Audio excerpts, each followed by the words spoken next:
Hey guys, welcome to the video. Well, if you saw the last video, or one of my last videos, the Ecotech and the Bug is up and running now. And I want to do a test drive possibly tomorrow. Now, I remember from my last test drive, the toe-in on my front wheels was pretty bad.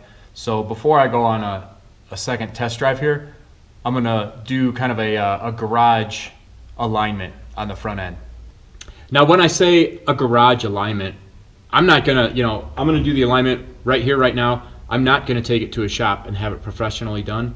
I think probably 99% of any shops that do alignments would laugh at me and tell me that they're not gonna take the responsibility of doing an alignment on this, because the whole front end, everything on it, I built, and they're not gonna wanna sign their name onto anything like that. So what I'm gonna do, I'll run through it real quick. I've got the Bug at ride height right now, which is really just where it settles. I'm going to take straps and I'm going to connect it to the lower control arm and up to the shock mount, and I'm going to snug it up. And then I'm going to crank the Bug up so that the wheels are off the ground.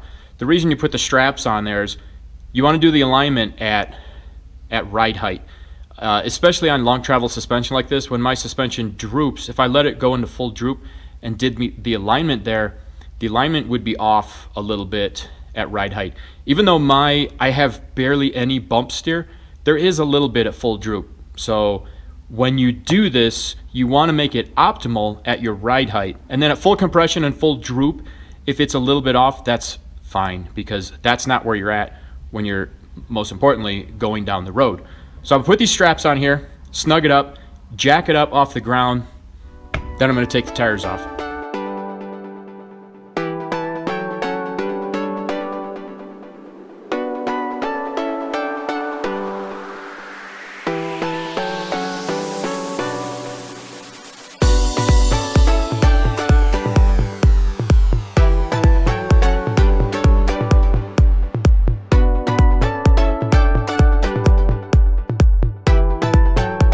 All right, now I've got her jacked up here. She's at ride height. Wheels are off. Straps are under tension because they're holding the springs compressed so that it's at ride height. What I'm gonna do now, I've got a 4-foot level for each side, and I'm gonna clamp it on here, something like this. I'll center it so that it's pretty equal on both sides. I'm gonna do that to both sides. And then what I'll do is I'll take measurements from one straight edge to the other, to the leading edge of the other one, and I'll get the dimensions of both of these about the same so that the tires are running parallel.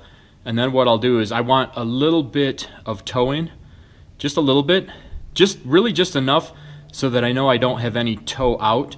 So when I'm doing this and I get my measurements, then I'll probably set it up so that this side is a little bit, maybe a 1/16 of it or an 1/8 closer in than the back side. So that'll let me know that I've got a little bit of toe in.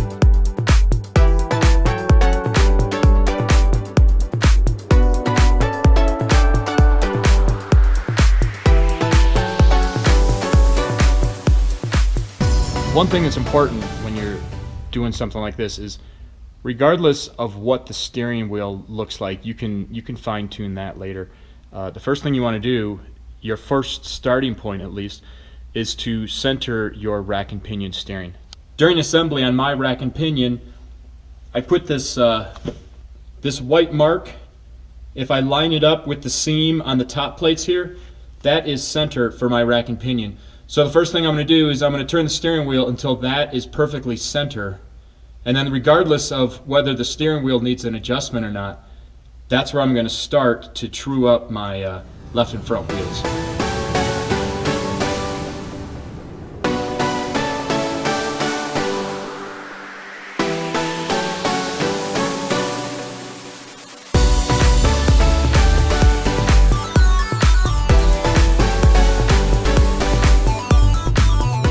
So right now I'm dead even. I'm 58 5/8 on the leading edge and on the trailing edge. It was actually 4.5 inches off, which is hard to believe. but it was 4.5 inches off. So I brought it in. Right now it's perfectly parallel. What I'm going to do is I'm going to kick the front a little bit in, like 1/8 of an inch. Then I'm going to start snugging up my lock nuts just a little bit at a time, because I want to make sure that when I'm snugging those down, it's not knocking everything out of whack. So once I tweak it with a little bit of toe in, then I'm going to start, you're going to see me go around and start tightening those, but I'll keep checking it as I'm doing that to make sure that that's not changing.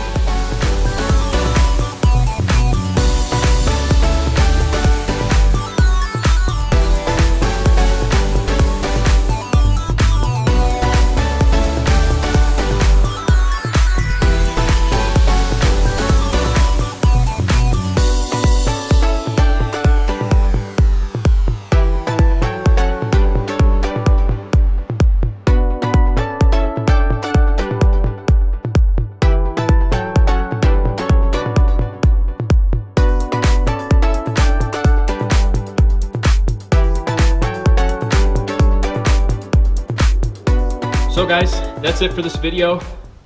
That's my front alignment. That's my garage front alignment. To be honest with you, right now I'm going to go to the DMV. I already got insurance for this. I'm going to go to the DMV and try and get registration, because I'm hoping that tomorrow the wife and I can take it for his first test drive with the Ecotec. So that's going to be awesome. Hopefully, I don't know how registration is going to go, but hopefully everything goes good there, and I can cover that maybe in a video tomorrow, where I'll go over registration and a test drive.